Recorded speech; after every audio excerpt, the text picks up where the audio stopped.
Good morning, YouTube. It's been a little while since you see me on video. Uh, been doing a lot, packing and stuff for moving. So, you know,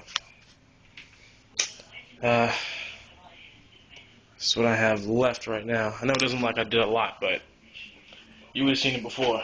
CS, sorry. CS came through the other night. Me and my wife did our interviews for the 100 Speak Out documentary. It went very well. And big ups to you, my dude. I really hope it reaches a lot of people and you know, I'm behind the cause, I'm behind it. Most of the people watching this video right now are behind it, and we're going to get a lot more people to spread the word and to spread the knowledge uh, about what's really going on in the Watchtower Society.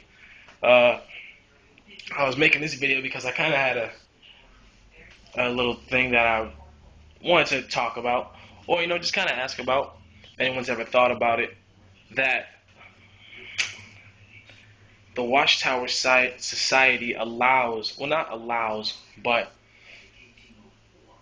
it definitely is a really good environment to spread child abuse. And the reason why I say that is because obviously a lot of people discipline their children whatever way they choose to. Some people use physical uh, discipline. And my mother did. No shock. I'm saying not that I'm being stereotypical, but she's, an African American single mother, so she beat me. I don't say that's a bad thing, it's beat, but, I got the belt when I did something wrong, or whatever. There were times I thought she went overboard, but, whatever, that's neither here nor there. But the reason why I say the Watchtower side is because, obviously I was babysat by a lot of different sisters and brothers, because, she was single, so she needed some help here and there when she would go out, whatever, so I would get babysat. But because she viewed these people as her brothers and sisters so tightly knit like that, completely separate from the world that would do anything for each other, she basically said, and she wasn't the only one, so, I'm not saying this was just my mom, but basically was like, they had the authority to discipline my children as well. Because we should look at the brothers and sisters as brothers and sisters, but also as surrogate mothers and fathers for those who don't have their own mothers and fathers. And I was just thinking about that, and I was like, I had someone who I would call my uncle. I need to change his name for uh, privacy. Uh, Uncle, I need to make up a name right now. Uncle Nyman. So, Uncle Nyman was actually a brother, but because his wife babysat me and he helped her babysit, she had a daycare actually. And they were really close with my mom. They hung out they played cards and stuff all the time. When I was bad or whatever at their at their uh, at their daycare, I could get hit. Like I remember being smacked on the hand here and there, getting popped. But I literally remember being beat. I'll give you an example. Um, and I was wrong in this example, but I'm just telling you what happened. So, I was helping my Uncle Nyman uh, do some housework around, the house, obviously.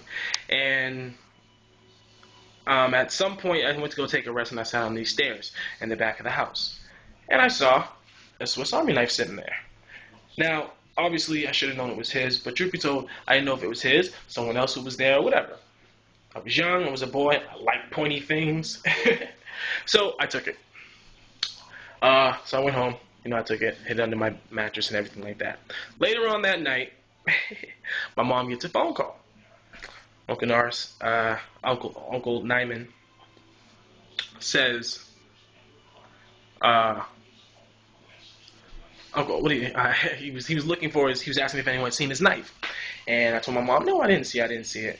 And I guess he tells her, well, because me and Tim were doing some things, and I just figured maybe he saw it. And I think actually one of the kids said they saw me with it. I can't remember if I showed it to him or not, but I might have, because it's what I do. So someone might have said they saw me with it. So he was asking if I had it. I'm saying, no, Mom, I don't have it. And I don't remember exactly what she said, but she starts really kind of digging into me, and I'm really getting into it. Like I'm young, I start crying. I swear to Jehovah, I didn't steal the knife. Now, see, that shows you how much I really believed in it. I really didn't believe it that much then that I would use it, but I knew I could use that against her, and she would kind of believe me. But she sort of believed me, but eventually I went back into my room. I felt bad. I was like, okay, I have the knife. Went and got it. So she drives me over to the house. This is like 10:30, 11 o'clock at night. Drives me over to the house. I walk into the house. He's standing there in his bathrobe, mind you, but with a leather belt around it. Okay. And I don't remember the entire conversation he said, but it was about stealing and the Bible and something. I do remember he was saying that God hates someone who steals, and he definitely used the what was the example of Ananias. I really don't remember the exact Bible character's name, but the one who stole and he buried and he hid it, and God found out and killed him, his whole family. He used that example, so I'm like, whoa, what the hell? And then he actually beat me with the belt. My mom stood there and let it happen. Why? Because I don't think he was. I'm not sure if he was an elder, but he was definitely a ministerial servant. Um, and he knew what was right and everything like that, and as a surrogate father. So I think that was like looking back at it now. Oh my God! Like I can't believe that my mom would sit there and let that happen. But she wasn't the only one. I saw that happening with lots of different families, and not only in my congregation, but in at least two or three others in my city. Because I couldn't know of other congregations. So I was just wondering if anyone knew of any experiences like that. Obviously, not that specific experience, but you know anything along those lines. And I just really wanted to share that. I thought it was a unique experience. So that's that. Um, Keep your lookout for 100 Speak Out. CS is he's really going hard at this. He's really serious, and there are gonna be some really good interviews, and they're gonna just gonna share a wealth of knowledge and insight. So that's all I really got to say for right now. Badass. Dig it.